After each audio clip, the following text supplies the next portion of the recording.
Hi guys. तो last episode ख़त्म हुई थी हमारे मेन कपल की एक किस के साथ, और उसके बाद आज हमें दिखाते हैं कि रेस्टोरेंट तो अब बैठने के काबिल नहीं रहा था। तो वो दोनों रेस्टोरेंट के बाहर एक बेंच पर बैठकर एंजॉय करने लगते हैं वो सूप जो कि गुवोन ने अपने हाथों से स्पेशली प्रिपेयर किया था। सारंग उसे कहती है कि आज के दिन में मैंने अपना बेस्ट डाइनिंग एक्सपीरियंस किया है, बेस्ट फूड के साथ और बेस्ट शेफ़ के साथ। अब ये सुनकर गुवोन कहता है कि फिर तुम मुझे किस दिन ट्रीट दोगी, तुम मेरे लिए कब कुक करोगी। और सारंग का कहना था ऑफ कोर्स करूँगी, उस दिन जिस दिन तुम सबसे ज़्यादा एडोरेबल दिखोगे। और इसके साथ ही सीन शिफ्ट होता है दायूल और उसकी टीम पर। वो लोग किंग्स डिस्ट्रीब्यूशन के लिए काम करते थे और उनकी मैनेजर ने उनको यही टास्क दिया था कि अगर इस महीने आप लोग सेल्स को बहुत ऊपर पहुंचा दोगे एक स्पेशल टारगेट तक, तो वो लोग बाली के एक ट्रिप पर जाएंगे पूरी की पूरी टीम। वो लोग तो अपनी होप्स लॉस्ट कर चुके थे, लेकिन एंड टाइम पर एक कस्टमर उनके स्टोर पर आता है और उनका टारगेट पूरा करा देता है। अब वो लोग बहुत खुशियां मना रहे थे, जबकि उधर हमें जियोंग को भी दिखाते हैं। वो भी अपनी टीम के साथ एक रेस्टोरेंट में बैठी हुई थी। सभी कह रहे थे कि जियोंग ने इस महीने बेस्ट सेल्स की हैं और इसी वजह से अब फाइनली उसे प्रमोशन मिल ही जाएगा। वो भी बहुत खुश बैठी हुई थी। उनकी टीम इस दफ़ा इन फ्लाइट सेल्स में नंबर 1 आई थी, सिर्फ और सिर्फ जियोंग की मेहनत की वजह से। और यहाँ पर जब उनकी बॉस आती है तो वो जियोंग की सिर्फ और सिर्फ तारीफ करती है और उसके बाद प्रमोशन उसे देने की बजाय दे देती है एक और लड़की को जो कि जियोंग से बहुत सालों जूनियर थी। जियोंग के लिए भी और रुआन के लिए भी ये बहुत सरप्राइजिंग था।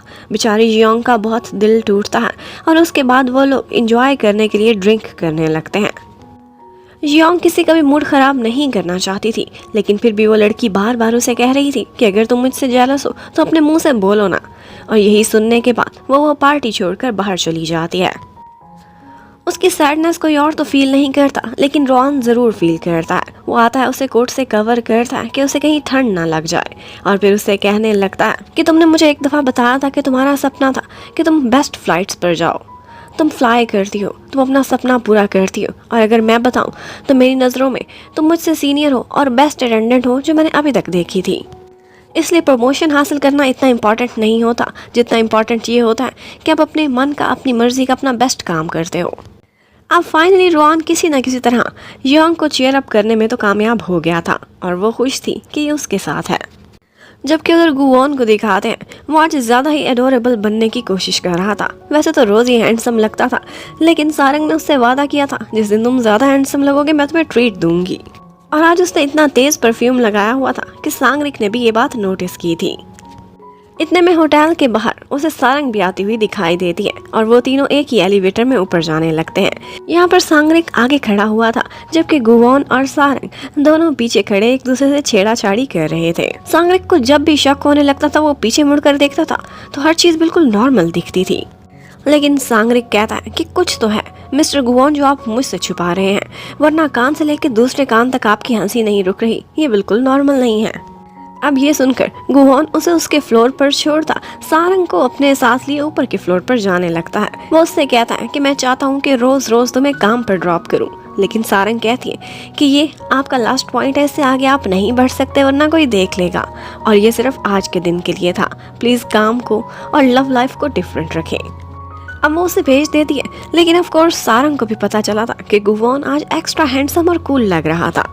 अब उसके बाद दिखाते हैं कि जब सारंग किंग दी लैंड में काम कर रही थी तो गुवोन घंटों वहाँ बैठा रहता है, 3 चाय के कप भी पी जाता है। सारे एम्प्लॉयज़ बहुत डिस्टर्ब हो रहे थे, सोच रहे थे कि ये शायद हम पर नज़र रखने आया है कि कहीं हम काम चोरी तो नहीं करते, हम में से कौन ज़्यादा मेहनत करता है।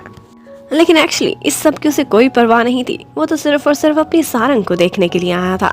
अब सारंग उसके पास जाती है, फेस पर एक स्माइल सजाए हुए सिर्फ दूसरों को दिखाने के लिए, लेकिन एक्चुअली वो गुवोन को बहुत डांट रही थी और कहती है कि 3 कप पी चुके हो और कितना पियोगे, अब निकलो यहाँ से। कभी प्यार से तो कभी डांट से उसे वहाँ से भेजने की कोशिश करने लगती है। जब वो नहीं सुनता तो एक दफा तो उस पर चिल्ला भी देती है। गुवोन बेचारे का तो दिल ही टूट गया था। वो कहता है मैं तो सिर्फ तुम्हें देखने के लिए आया था, लेकिन सारंग कहती है कैसे मैं और बाकी सारे एम्प्लॉयज़ डिस्टर्ब हो रहे हैं, प्लीज़ अब यहाँ से अपनी शक्ल लेकर गुम हो जाओ। अब सारंग ने इतनी तो उसकी इंसल्ट कर दी थी, गुवोन को उठकर जाना ही पड़ता है। उधर पर हमें दिखाते हैं कि मिस्टर चेयरमैन एक मीटिंग हेड कर रहे थे। उनके किंग्स ग्रुप की 100th एनिवर्सरी थी और इसे ये बहुत ज़्यादा ग्रैंड बनाना चाहते थे। इस एनिवर्सरी को हैंडल कर रहा था गुवॉन, लेकिन गुहुआ दीदी बहुत सारी गलतियां निकालने लगती है कि अभी तक इसने बहुत सारे लोगों को इन्वाइट नहीं किया, शॉर्ट नोटिस पर कोई नहीं आएगा, इसकी तैयारियां अच्छी नहीं जा रही। लेकिन गुवॉन का कहना था कि इस एनिवर्सरी को हैंडल करेगा किंग दिलैंड, जो कि मेरे अंडर है। लेकिन फिर डैड कहने लगते हैं कि आई थिंक पूरे होटल को ही ये एनिवर्सरी हैंडल करनी चाहिए, इसलिए तुम गुहुआ दीदी से हेल्प ले सकते हो। यहाँ पर गुवॉन मौका देखकर चौका लगा देता है और कहता है ठीक है, फिर ऐसा करते हैं कि मेरी दीदी संभालती है ना किंग एयर को और किंग डिस्ट्रीब्यूशन को, तो किंग होटल आज से मैं संभालूंगा और एनिवर्सरी को भी मैं ही देखूंगा। डैड तो ये सुनकर खुश हो जाते हैं कि मेरा बेटा रिस्पॉन्सिबल हो गया है। वो गुहुआ को कहते हैं कि अच्छी बात है, तुम्हारा काम भी बंट जाएगा। तब से होटल हम गुवॉन के हवाले करते हैं। यहाँ पर सारंग उनको सर्व करने के लिए आई थी, लेकिन गुवॉन गुस्से से उसे मना कर देता है कि मुझे और कुछ भी नहीं पीना। अब सारंग को अंदाजा हो गया था कि उसका बॉयफ्रेंड उससे नाराज हो गया है, उसने डांट कर जो वहाँ से भगाया था उसे, अब वो उसे मनाने पहुंच चाहती है। उसे चीयर अप करने के लिए वो उसे पीछे से हक कर दिया। गुवॉन एकदम शॉक हो गया था, वो सरप्राइज्ड था, लेकिन सारंग को लगा कि इसे बुरा लगा है। वो उसकी कोई भी बात नहीं सुनती और चुपचाप वहाँ से चली जाती है। जब वो ऑफिस में आता है तो सांगरिक तो बहुत खुश बैठा हुआ था कि फाइनली इसने दीदी के साथ अपनी युद्ध का ऐलान कर दिया है। लेकिन उसे तो अपनी लव लाइफ की पड़ी थी। वो उससे कहता है कि मेरा एक फ्रेंड है, उसकी गर्लफ्रेंड काम पर उससे नाराज हो गई है, उसे कैसे मनाया जाए। आगे से सांगरिक कहता है क्या करूं मिस्टर गुवॉन, आपको प्यार व्यार और डेटिंग के बारे में कुछ भी नहीं पता। और इतना कहने पर वो हमेशा की तरह निकाला जाता है। जबकि गुहुआ दीदी को दिखाते हैं उसका असिस्टेंट उसे यही कह रहा था कि गुवॉन अब अपना सबसे खतरनाक हथियार बाहर निकाल चुका है, और वो ये है कि वो बेटा है। बेटे को हमेशा ज़्यादा प्रायोरिटी मिलती है। लेकिन गुहुआ का कहना था कि मैं हार मानने वाली नहीं हूँ। बेशक इस एनिवर्सरी को वो हैंडल करेगा, लेकिन यहाँ पर वो लोग आएंगे जो कि मेरी पावर बनेंगे। अब उसके बाद गुवॉन एक दिन ग्रैंड माँ को मिलने के लिए जाता है, लेकिन वो देखता है कि ग्रैंड माँ एक लाइट ठीक करते करते नीचे गिरने वाली थी, तो वो उनको संभाल लेता है, सीधा हॉस्पिटल लेकर जाता है और इंस्ट्रक्शंस करने लगता है कि नी के इंजेक्शंस और कुछ और टेस्ट्स कराए बगैर आप यहाँ से नहीं जा सकती। लेकिन ग्रैंड माँ का कहना था कि मैं सब समझती हूँ, तुम सारंग को लाइक करते हो ना। ग्रैंड माँ वो ओनली पर्सन थी जिनका जब मन चाहता था गुवॉन को 2-4 थप्पड़ भी लगा देती थी गुस्से में आकर। आज वो गुवॉन को समझाने लगती है कि तुम अगर सारंग को लाइक करते हो तुम्हें हर चीज़ शब्दों में कहनी होगी, अगर तुम उससे अपसेट हो या नाराज़ हो तो भी तुम्हें बताना होगा। इतने में सारंग ऊपर से आ जाती है और ग्रैंड माँ को और भी गुस्सा आता है कि मेरी छोटी सी चोट थी, मेरी छोटी सी बच्ची को क्यों परेशान किया, तुम कितने बड़े बिग माउथ हो। अब ग्रैंड माँ का ऑर्डर था अगर मैं हॉस्पिटल में रहूँगी तो मेरे रेस्टोरेंट को रात तुम लोग जाकर ख्याल रखोगे। तो अब सारंग और गुवॉन दोनों ग्रैंड माँ के रेस्टोरेंट पर पहुँचे हुए थे।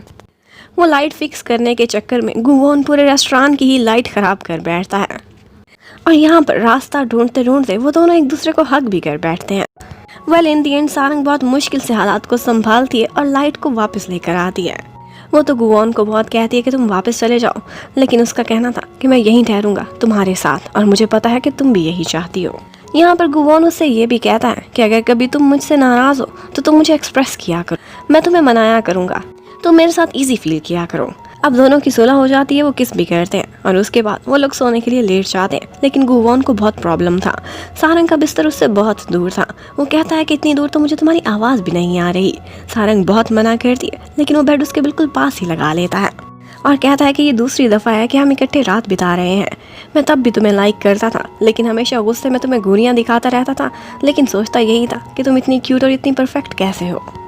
और उसके बाद वो उसका हाथ पकड़ता है और सारंग सो जाती है। नेक्स्ट मॉर्निंग ग्रैंड माँ जब अंदर आती है तो वहाँ पर गुवॉन को देखते ही उसे मारना स्टार्ट कर देती है। गुवॉन बहुत कहता है कि मैंने सारंग के साथ कुछ भी नहीं किया, सिर्फ उसका हाथ पकड़ा है। और ग्रैंड माँ का कहना था कैसे मर्द हो तुम, सिर्फ हाथ पकड़ा है तुमने। और उसके बाद वो सारंग को खाना पकाने का काम देकर खुद गुवॉन के साथ मार्केट निकल जाती हैं। यहाँ पर बहुत सारी नानियाँ दादियाँ थी जो बैठकर उसका इंटरव्यू ले रही होती हैं। एक नानी तो बहुत बड़ी बड़ी बातें करती है और बताती है कि मेरा ग्रैंड सन इन लॉ एक बहुत बड़ी कंपनी में काम करता है और उसका अपना घर भी है।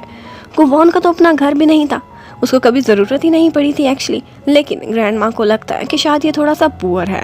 अब वो उसे सीधा बैंक में लेकर जाती है और उसका एक अकाउंट खुलवाती है, इसलिए कि यहाँ पर वो हर महीने सेविंग्स कर सके, सारंग और वो मिलकर अपना घर बनाए। यहाँ पर गुवोन कहता है कि इसका मतलब है कि आपने दिल ही दिल में मुझे बेस्ट कैंडिडेट चूज कर लिया है सारंग के लिए। और उसके बाद ग्रैंड माँ उसके लिए एक बहुत अच्छा सा खाना भी बनाती हैं और गुवोन को समझ आ जाती है कि ग्रैंड माँ ने उसे लाइक कर ही लिया है। अब गुवोन सारंग को उसके घर तक ड्रॉप करने के लिए जाता है।